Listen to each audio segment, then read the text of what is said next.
Olá, hoje a gente vai dar uma olhada rápida numa análise sobre usar Python em sistemas embarcados Linux. A base é um artigo recente do Pietro Bertoletti. Pronuncia-se Bertoletti, certo? Isso mesmo, Bertoletti. Legal. Então, a ideia é ver como o Python, que é super popular, né, se sai nesse mundo mais restrito dos embarcados, que normalmente usa C ou C++. Exato. É uma pergunta interessante porque, bom, Python é conhecido pela versatilidade, mas embarcados têm aquela exigência de eficiência, né? Desempenho baixo consumo. Tradicionalmente, C e C++ reinam aí por causa disso. Então, a questão é, será que a facilidade do Python compensa? Compensa os desafios nesse contexto específico? Ok, vamos direto ao ponto então. O artigo do Bertoletti começa falando das vantagens, né? A primeira que ele destaca é a facilidade de desenvolver e prototipar. Muito rápido. Sim, isso é inegável. A sintaxe do Python é bem mais limpa, mais legível, eu diria. É verdade. E tem um monte de biblioteca pronta, tanto padrão quanto de terceiros, que, nossa, simplifica muita coisa complexa. O que acelera o desenvolvimento, né? Especialmente para colocar um protótipo na rua rápido, vale dar uma ideia. E a curva de aprendizado é mais suave também. Ajuda equipes que têm gente de várias áreas. Essa facilidade é ótima para começar, sabe? E para trazer gente nova para a área de embarcados, que talvez não manja tanto de C. Mas é aqui que entra o mas, né? Como essa simplicidade toda conversa com a necessidade de otimizar lá no baixo nível, de ter controle fino do hardware, nem sempre é direto. Certo. Outro ponto positivo que ele levanta: portabilidade e a compatibilidade com Linux embarcado. Ah, sim. O código Python, roda em diferentes arquiteturas, ARM, x86, enfim, muitas vezes sem precisar mexer quase nada. E muitas distros Linux para embarcados já vêm com o interpretador Python instalado. Exato. E isso é muito valioso, porque o mundo de hardware embarcado com Linux é super diverso, né? E a comunidade Python é gigante, ativa, garante suporte, biblioteca para tudo quanto é lado. Sensores, inteligência artificial, comunicação com a nuvem. Falando em comunicação, o artigo menciona também que facilita falar com hardware externo. Sim, tem bibliotecas como RPI.GPI para Raspberry Pi ou PySerial para comunicação serial.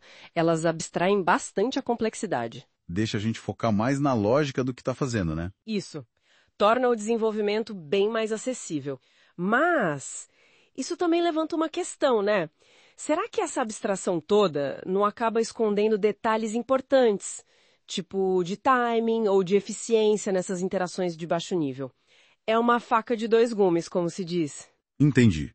E tem mais uma vantagem que ele cita: manutenção e escalabilidade. Ah, fundamental. Diz que a legibilidade do Python ajuda a manter o código, a expandir depois e facilita testes automatizados também. Com certeza. Código claro é vida, especialmente em sistemas que ficam rodando por anos, sabe?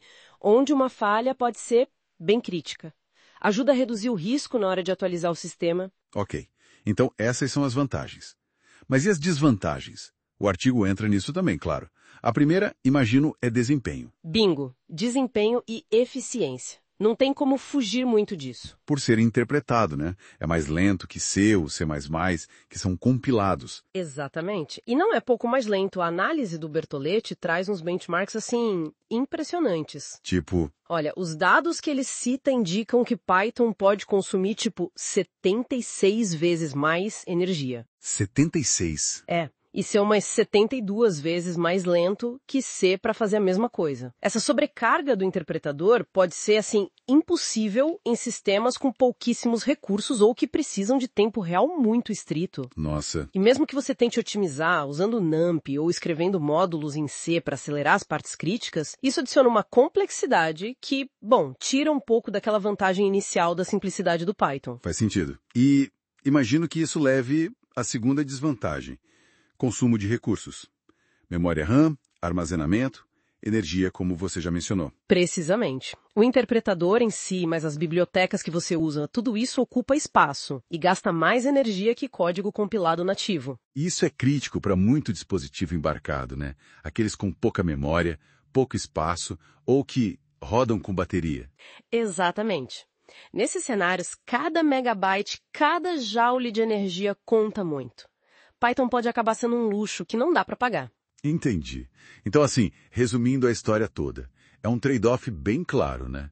De um lado, Python te dá velocidade de desenvolvimento, portabilidade, um ecossistema rico. Uhum. Do outro, você paga em desempenho, consumo de memória, de energia. Exatamente essa a conclusão.